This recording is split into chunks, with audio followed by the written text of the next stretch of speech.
John, let's bring in former Secretary of State and Fox News contributor Mike Pompeo.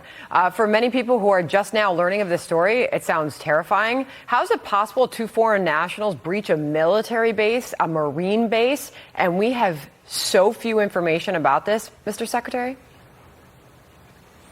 Well, Sandra, it is remarkable. And as you all just went through with Grip, more questions than there are answers, and awfully delayed in providing even notice to the American people about what took place here.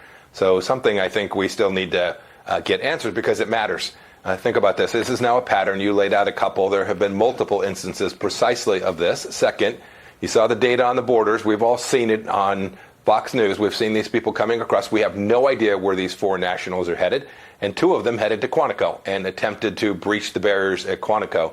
And if you ask why FBI director is talking about flashing red lights, and he is letting the American people know there's real risk, it's precisely events like the one that happened now 2 weeks ago that are keeping him up at night and should worry all of us. Mr. Secretary, let me just read from the official statement that was put up by Marine Base Quantico about this incident so folks at home have a full understanding of what happened. It says, due to the occupants of the vehicle having no affiliation to the Marine Corps Base Quantico and no approved credentials to access the installation, the military police officers directed the vehicle to a holding area while they conducted standard access control vetting procedures. It was at that time one of the military police officers noticed the driver ignoring the direct instructions of the officers, continued to move the vehicle past the holding area and attempted to access Marine Corps Base Quantico. Due to the swift response and execution of their duties, the officers were able to deploy the vehicle denial barriers, prevent any further access to Marine Corps Base Quantico, and detain the individuals. That certainly sounds suspicious, particularly as viewed through the lens of what the FBI director has said recently. No, I think that's right, John. Look, maybe they got the procedures right at the gate, but that's a dangerous time to catch someone who's trying to conduct malign activity against a very important facility, which Quantico certainly qualifies as. I must say, I'm so worried. I've talked about this for a year and a half now. The risk from these people who are crossing, who are on our terror watch list, who we know are bad actors, but we've now allowed into our country. Look, those folks not only didn't have any connection to Quantico, they had no connection to the United States of America. I'd love to know what was on their phones. I'd love to know who they were communicating with. I'd love to know if they're part of a larger network. None of those questions have been answered. Somehow there's a suggestion that these two folks were just out on a drive and decided to pull up to Quantico. I suspect that will prove not to be the case, and we need to know the full scale of what the effort was to breach this important military facility. You're exactly right, John. Something doesn't sound right about this, and the Biden administration has just chosen to hide it, delay the information, and obfuscate for who knows what reason. Well, that builds the anticipation to this White House press briefing, Mr. Secretary, which will begin top of the hour. We'll be listening for anything further from the White House on this. They have been quiet.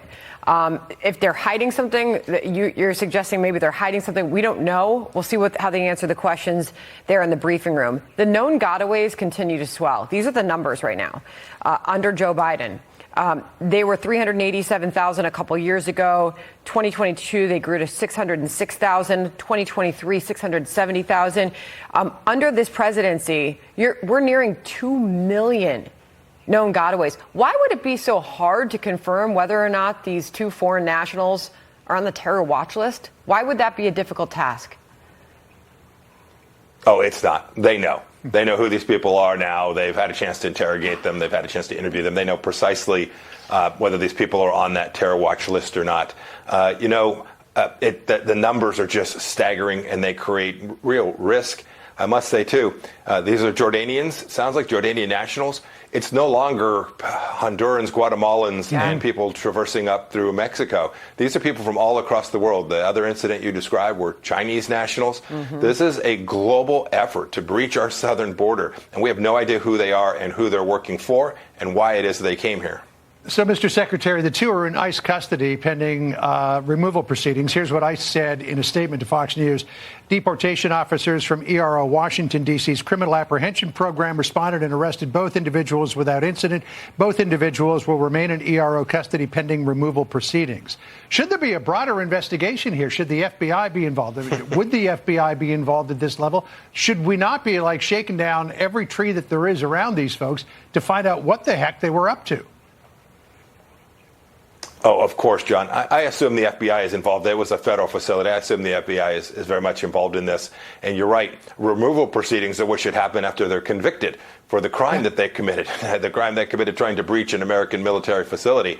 And we should be chasing every lead. We should be looking where they came from, who the other network is, where were they staying, where were they living, who was underwriting the fuel for the vehicle that they were driving. There's 1,000 leads that ought to be pursued to ensure that we actually understand the scope of what took place here. Maybe it was just two random guys out for a drive, but that certainly seems like something you should have as the last answer once you've checked all the other possibilities, which create even greater risk for America. All right, we'll be listening for that briefing to begin at the White House shortly.